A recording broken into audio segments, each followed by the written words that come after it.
Hey guys, what's up? Alex here. Welcome back to the next episode of the Volkswagen Career Mode. Today it's the Canadian Grand Prix, a very fast track. So, history of this career mode so far, looks like the Volkswagen is going to struggle in this one. Not the best engine in the back of this Volkswagen right now.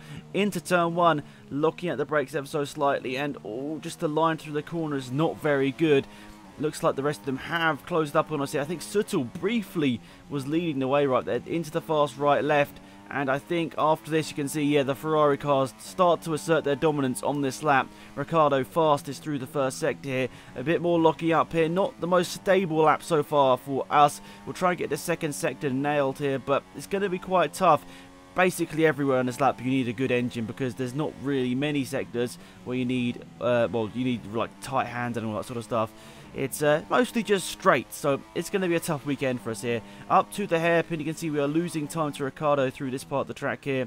Once again, a bit more locking up, but to be fair, we don't really lose too much time through the hairpin or the exit either, so that's not too bad. So down the back straight, how much time are we going to be able to keep within Ricciardo here? Currently P8 as it stands in the live timing. Hopefully we can master the last corner. We know we can definitely do a bit of hopping. Right, last corner. Oh my goodness, we're clobbering those curbs. Up to the start-finish line. DRS wide open, straight line, right up to it. What's it going to be? P6. So that's probably behind my teammate, both Ferraris and also both Mercedes. We'll see which order they're in. I assume Ferrari are coming out top. It seems like the best track for them so far, yeah. Suttel gets P3, so that's good for him. Hopefully a better race pace for us here. We've got to keep our fingers crossed. But Verstappen in our sister team is not that far behind. But come race day, it's a bit of a different scenario. Unfortunately for us, it has started raining, and it looks like we're going to do this basically this whole race on the intermediate tyres. And I think we're going to struggle. We'll see how it goes and just hopefully we get a good start here. So, look into the lights at the top of our screen here. And the lights are out. Away we go. Not a long hold whatsoever here today. We get a good start in comparison to both the Mercedes cars who are really just left there on the start. They had a terrible start, both of those guys. Get past both of them. And now right up behind my teammate Adrian Suttel here. So, a good start for us there. I'm not exactly sure what happened to the Mercedes cars. Well, they didn't really anticipate that start. I'm not too sure. There wasn't much of a hold between the last light coming on and then them going off. But still, a terrible start. Let's have a look at this replay once again. What actually happened? So both Ferraris gets a good start, so does Suttel. But yeah, both of these Mercedes cars get terrible starts, as does the Haas there. I think there might be Ferrucci drop down a load of positions as well. So into turn one, we get a whole heap of positions, stay out of contact, and I think one of the Skodas is actually trying to go on the outside of one of the Mercedes. I think it's Verstappen, but I don't think he quite managed to get the overtake completed there, unluckily for him, but still, good to see. He's battling away with the Mercedes. Verstappen's done a really good job this year. Him and Nico Kari have definitely been the people sort of surpassing their team's quality level. So now right up behind my teammate Adrian Suttel, can we get this overtake done finally? Ricciardo sort of backs him up a little bit, and Ricciardo really just brakes quite early there and just lets me go back through both of them. Like, watching this again, I really don't know what Ricciardo was thinking. He braked incredibly early, probably to try and fend off Suttel, but then still, it left me a great opportunity to just get past both of them. Like, down the inside here, I didn't really have to take much of a different racing line there. They lost a lot of time through that. I hit the grass a little bit after it, but still, not too bad whatsoever. So lap number 6, you can see we are starting to close down Giovinazzi. Ricciardo hasn't exactly left us. He's only like within 2 seconds of us here, so he's not that far behind. He's right there in case something does happen, but we have started to catch Giovinazzi, which is the main thing for this race. Of course, we're looking to get that victory, try and get our title challenge back on track. It's a 10-race season, guys, so what, 3 more races after this one. So it's going to be interesting, to say the least, whether we can battle this championship with these Ferrari guys, who do have a better car, of course, but maybe, just maybe, if the right track selections come our way, if you guys suggest the right tracks for me, I might be able to have a good end to the season here. So, into the hairpin, lap number 7 here.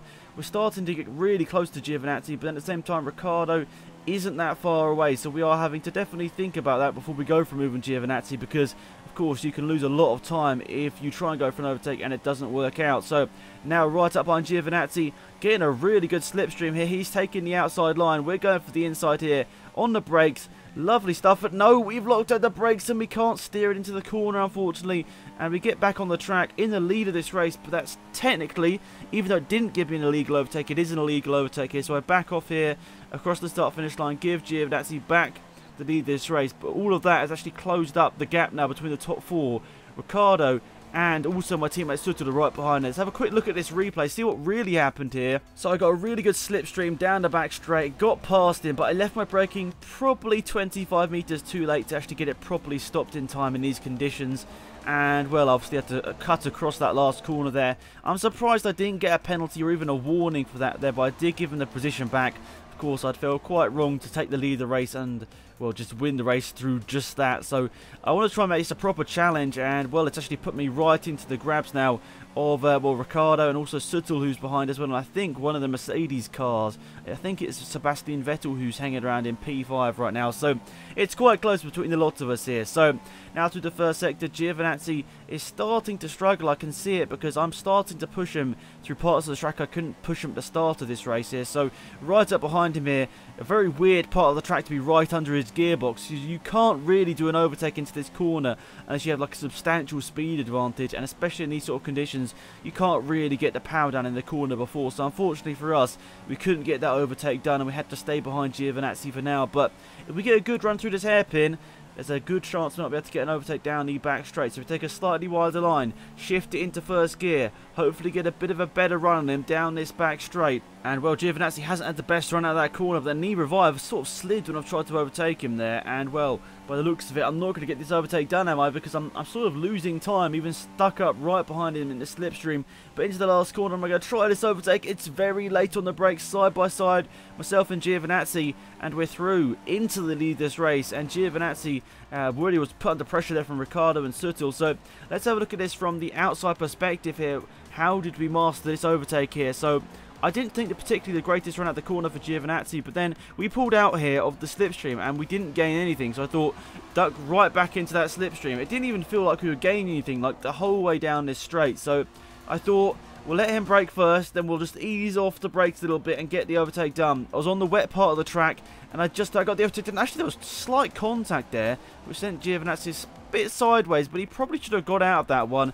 There's no way you get too wide through there, and I was clearly ahead. So possibly if Giovinazzi wanted to have a better chance, he could have gone and just let me through there. But there wasn't much going on until lap 17, where Suttel, out of nowhere, comes and attacks us here for the lead of this race. I'm not sure what's happened to Giovinazzi and Ricciardo, because Vettel's into P3 as well, but last lap now. Absolute drama. Suttel has overtaken us here. He hasn't won a race this season. I think I've grabbed one race win this year, but still, seeing Suttel challenging so well in this race, battling with the Ferraris throughout, and now battling with a lead with me, I was slightly surprised, to be fair, to see him right up here, because let's be honest, this season hasn't been the greatest for him. We sort of have been ahead of him a substantial amount of the time. So, see, we're trying to follow him through this part of the track, which is hard, and we're struggling to do so. We have lost a couple of tenths during that first sector there. And you can see behind us, we've got the two Mercedes and a Skoda, and I think a Haas as well. So, and a Williams. Okay, so I'm not actually sure what's happened here to the two Ferrari cars. They may have possibly tried the alternate strategy on the two-stop. I didn't really focus on them the whole race. I was just trying to keep the pressure on myself to make sure I didn't mess up. But yeah, I don't really know what happened to the Ferrari cars, but it's a battle for the lead of this race between myself and Suttel. I'm a bit too far back though. I don't think, am I close enough to get an overtake in here? Let's see, down this back straight. Am I going to get a good enough slipstream? I have got a good run out of that corner, and thankfully this time Suttel's got the same power unit in the back of the car, so unlike the Ferraris, I should be able to gain some time with the slipstream. We're getting a whole heap of time, put it into the rich fuel mix, then the lean. It's the last corner. Make sure we get through here side by side. Don't want to crash at the last corner. We've got the overtake done on Suttel to hopefully win this race now. No dramas, swerving about to be really excited, but what an incredible race there. We win that one by nothing basically at the end there, and wow, incredible stuff. Ricciardo, I don't know what happened. Look, well, he did stop. Strange stuff from Ricciardo, trying the alternative strategy. Not exactly sure what he thought might have got out of that. I mean, he had a decent lap time in there, but it just didn't work out for him. Giovinazzi as well. He didn't stop, so something would have gone on with Giovinazzi in that race that I just didn't catch there. So strange stuff from the Ferrari guys in a weekend where it looked like they probably would have got 1-2, maybe got at least one car on the podium, you could say, because I don't know whether I was destined to win that race, but it was definitely looking pretty good for me. But Just strange. What happened there to the Ferrari, guys? I guess we won't know. So let's have a quick look now at the standings. So that double non-points finish for the Ferrari, guys, has put me at the top of the standings. That is totally unexpected, especially after the last Grand Prix, which didn't exactly go our way. So we're on 118, then Giovinazzi's on 110, Ricciardo's on 109, and Ocon's on 97. So in a way, it's a battle between us top four. Ocon hasn't been particularly strong this year, but he's just been very consistent, meaning he's got P4 in the championship and still a decent chance. He's within a race win now of the Drivers' Championship P1 position. So interesting to see whether he can maintain that. Suttel's on 74 now, pulled away a bit from Vettel in that race. Vettel finished P3, so he's on 62. Nico Kari's on 40. He had a good race there, and so did Verstappen, both of those gaining some defense points, and so did Santino Ferrucci. Once again, he's had a good result. He's on 22 points. Lance Stroll also struggling there today. I think he finished last place, actually, but yeah, he was only one of the top 10, I think, which didn't really score today, except the Ferrari guys. But it was a big result here today for Pierre Gasly, getting his first points of the season, and you can see from the constructor standings, it's helped Prema get ahead of Toyota, but we'll get onto that in a second. Ferrari's gap to Volkswagen is slimmed down quite significantly there, 27 points now between us, and we've gapped Mercedes, you'd say, somewhat now, and hopefully we can stay ahead of them, at least P2 in this championship. Mercedes on 159 have got a 107-point gap over Williams, so they'll definitely be in the top 3 this year. Williams, Skoda, and Haas all looking pretty good there for a good top 6 finish. I put a little asterisk next to the Haas team there because I miscounted their points last time. I think I put them down as 19 points when they actually had 20 points after the last race, so apologies for that, but I've corrected that now, and they got 8 points here today, so they're on 28 points. McLaren didn't score today, so they're still on 8. They nearly got overtaken by Prema, so a great weekend there for Pierre Gasly to manage to get himself right up there, and well, he's actually done a good job. He's ahead of Sainz, Leclerc now in the standings as well, so he's done a good job, and Toyota slipping even though they scored a point here today, and of course the guys at the back of the grid, Aston Martin and Ferrari, BMW Ferrari I should say, just having an ever more disappointing weekend. So yeah, that's pretty much it. Thank you guys so much for watching. Please remember to leave a like on the video, enjoyed, and subscribing you to the channel, and I'll see you guys soon for more VW Career Mode. Goodbye.